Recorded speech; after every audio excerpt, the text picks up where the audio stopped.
India's on my heart right now because I'm remembering my grandfather when he first went there in search of the meaning of life. He's a Newfoundlander in his middle-age years, had successful businesses and realized, well, what's it all for? To make money? What's the purpose of life? He had that visceral reaction to India where it was he wanted to turn around and leave. He wrote in his own book, I landed in India, I got off the plane, that blast of smell and hot air hits you.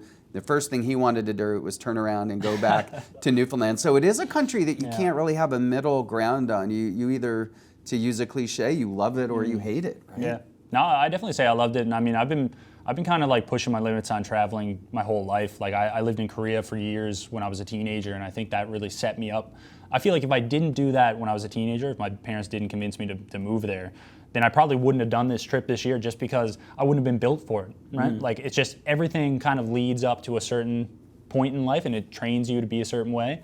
And I think just having those overseas experiences and understanding that the world is so much bigger than what it is right here, right? There's so much more to it. When you learn these things, you're able to push yourself and ultimately, accept new opportunities. And you're open to it. Like I know that when I was talking about mindfulness on camera, I felt like, oh, you're my audience. Here's a guy who's really interested. He's not just doing his job and holding a camera. So did you find, and Kulu, northern India in the high Himalayas is so different than Delhi.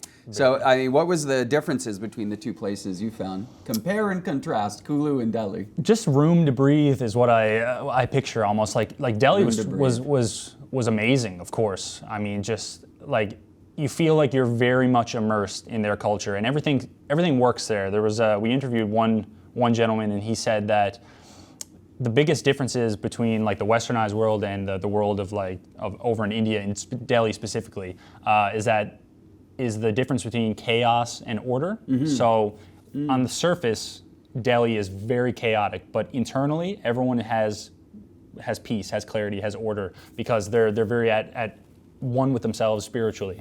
But in the Western world, it's the opposite. You see order everywhere you go. The traffic flows perfectly. Everything's where it needs to be. But inside, people are not in order, right? They're chaotic inside. There's a lot of mental illness. It's very different, right? So that was one thing that I recognized over there. I was like, how is everything flowing so well it's here? It's like a functioning anarchy, really. It was wild, yeah. So without exaggerating, it's like you gotta believe in God if you see Delhi traffic. That famous quote from the Russian dignitary spent some years there. He said, I do not know how this country functions, but you cannot be an atheist in this country because it is a miracle of God that anything works here. Yeah, it and is. somehow it does. And then, a breath of fresh air getting up to Kulu Valley. Like, I mean, that was amazing. And you could even feel just the differences in the air quality and, the altitude made things so different up there. And then you get there and it's just this like oasis in the middle of the mountains. It's an incredible place. It's a bit like stepping back in time. Everything, and in full disclosure, I had my 5th and 7th birthday in Kulu. I love it. It's near and dear to my heart. I've been back